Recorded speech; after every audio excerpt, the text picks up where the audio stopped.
Okay, viewers, well, we're literally right where we left off. No joke. Even though this series may be a joke, but I hope not. Okay, let's try this, shall we? Let's see what we get. Let's see what sort of sound quality we get. Oh, she's moving. And let's try and see if we can change the speed here. Okay, this may actually be the right speed, I don't know. We're gonna give this all a minute to heat up. I see there's some sort of sound coming from this. Now, for a second there, viewers, I thought it was on 78. Let's just try on 78 here. Actually, you know what? Change of plans, viewers. Let's try a record here. Okay. Okay, we're gonna see what we can get out of what sound we can get out of this thing. And as for 16 RPM. Well, viewers, it may actually be going the right speed. I don't know. Okay, I'm gonna try and put Frankie, my favorite LP of all time, Frankie Yavek's Polka Party. And I know there's no mat on this thing, viewers. There's the remnants of the mat on the side there. We're gonna deal with that. Don't worry. We're gonna make it happen. Okay, where's the LP stylus on this? On the other side. Okay, I found the LP stylus. Whoops, maybe we should test this. Well, we're getting something.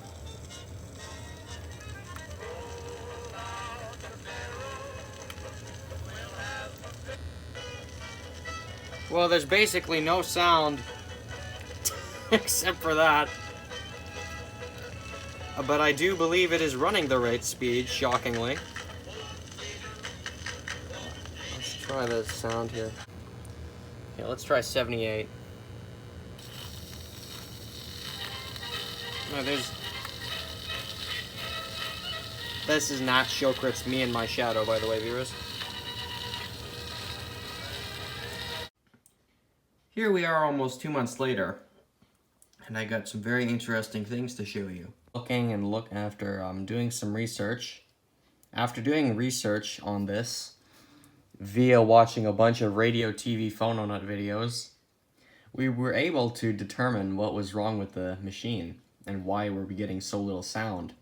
Turns out the cartridge had died, and here's the original Astatic cartridge. I have not got the name here for you.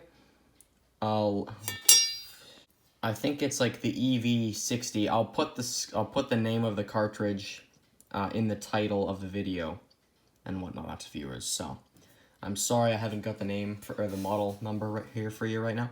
Okay, so anyway, the cartridge died, and well, I guess there's a few routes you can go. I can either try and get a brand new one and somehow botch it up and try and fit it through this unusual mount, which modern cartridges don't have this sort of long arbor sticking through the top of this to mount them on. And I figured, well, what the heck am I going to do? Well, I tried the new old stock route. Here's the new old stock cartridge. Here's the box for it over here. And I ordered this off, and I got to give credit to Gary from Voice of Music. I showed him this cartridge. I said, "Do you know what model this is and where I could get one?" And he said, "Okay, it's the EV60 or whatever the heck it is. I cannot remember right now, viewers." So anyway, I looked up the EV60, and I said, you know, thanks to Gary and whatnot. So Gary did have a cartridge like this, but it was only the LP version of it. It didn't have the 78 stylus on the other side, so so I could have gone that route, but I wanted to play 78s on this. So I went to Amazon, found an electronics dealer in Quebec, of all places, and they had just one of these in stock, a brand new one. As you can see, here it is, brand new cartridge, well, new old stock. Now, as you can see, there's a few differences, and as you can also see, I ordered it, and I know it could have been dead new in box. I know that, but I figured this is my best chance at getting this to work, and the payoff will be great if it works. So anyway, I'm just installing this here for the second time. I want to make some revisions here, and I'm not going to tell you if it works or not, although you can probably guess whether it does or doesn't.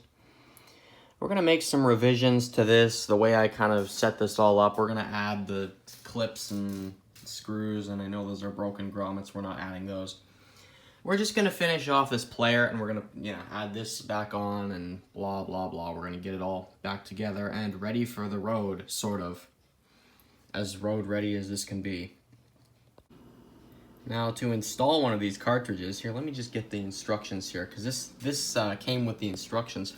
Where are they at? Here they are, under the screwdriver kit, nice. Here's the Astatic instructions here. These are original. I'm trying to figure out what year this is from. It has to be from the 50s somewhere, I'm thinking. And here's an interesting little thing. As you can see, this logo is actually on the cartridge, and this one is just sort of stamped on with a sort of ink.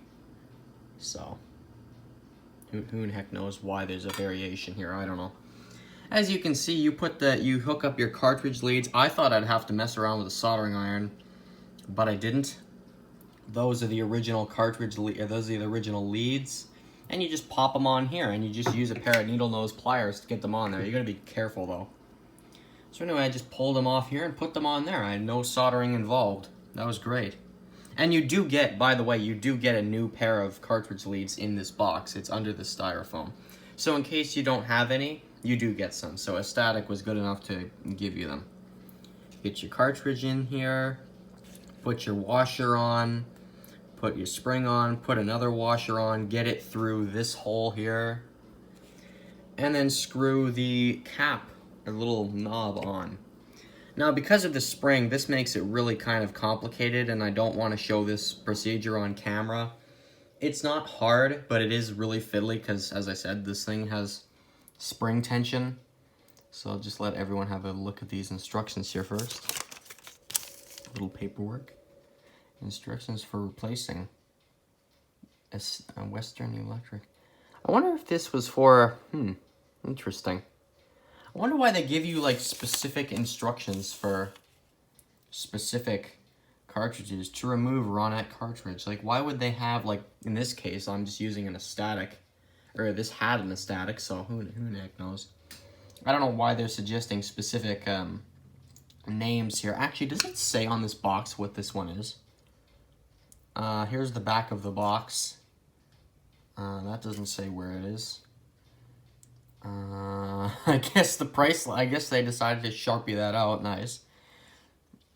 Where in the heck does it say? Why doesn't it say what the actual cartridge, well, unless it's the airline EV, I think it's the EV63, viewers. I'm not very familiar, as you can see, I'm not very familiar with all this stuff, so I don't really know what the heck I sort of know what I'm talking about, but not really.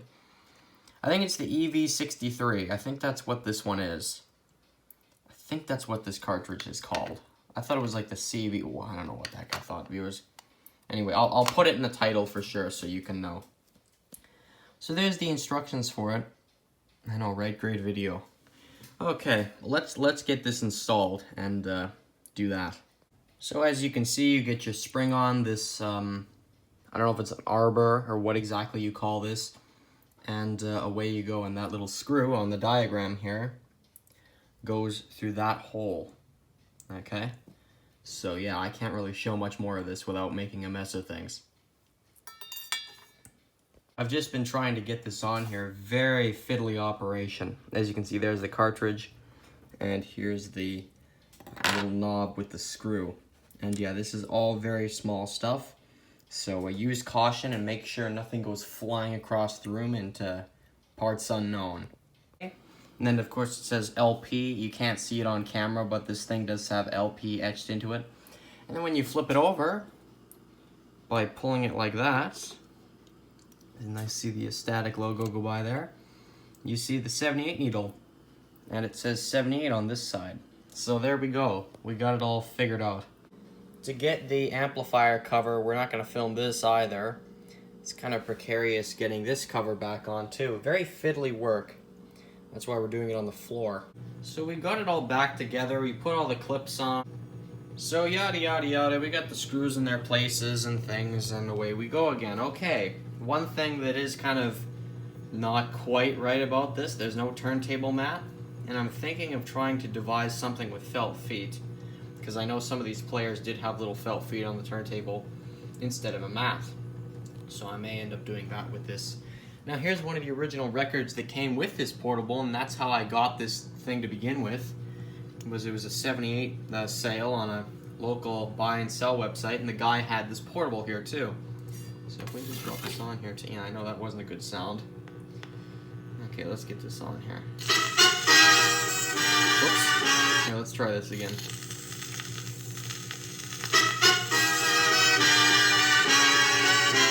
There is a tone control here, by the way, too, viewers. And I already played this record on this channel.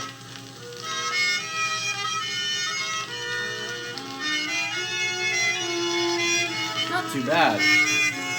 There's not a heck of a lot of bass, which is to be expected with this.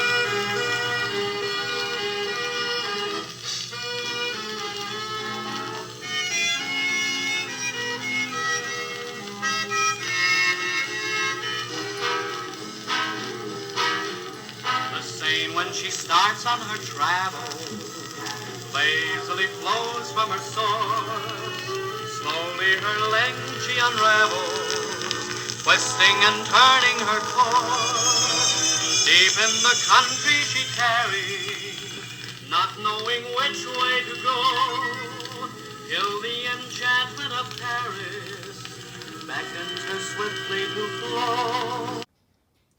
So viewers, I think we'll leave off the video here. Credit to Madison Electronics Inc. in Quebec for supplying the cartridge. The new old stock Astatic, what I believe to be the EV63. I'm pretty sure. That's great they didn't throw it out. I was surprised they even kept it for however long they did. I wonder where they got it from. Who knows, maybe Madison's been around since the 1950s, I don't know. Anyway, so I don't know where they got the cartridge from, but it's great they kept it. And as you can see, this little portable is now usable again, thanks to them keeping the cartridge around. Of course, we'll have the original cartridge in the new one's box, just for display purposes.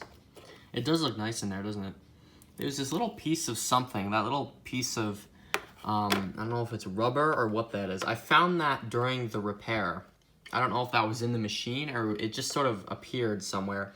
It didn't come with the cartridge, so just in case I need this little square rubber thing for something, I probably won't. But anyway, I'm just going to keep it just for the heck of it. So on that note, I think we'll leave the video off here, and then we'll go on to the next part where we figure out a makeshift turntable and play some more records on this thing. Because I know that isn't very good for 78s. I mean, look at that. It's just a piece of metal. And as you can see, there's sort of what's left of a mat on the sides of this. I don't know who'd be dumb enough to take the mat off, but anyway, someone was. So anyway, viewers, that's the Electrohome for now, until we figure out a makeshift turntable for it. And then it'll be truly done. So anyway, viewers, I thank you for watching, and we'll see you in the next part of this little series here.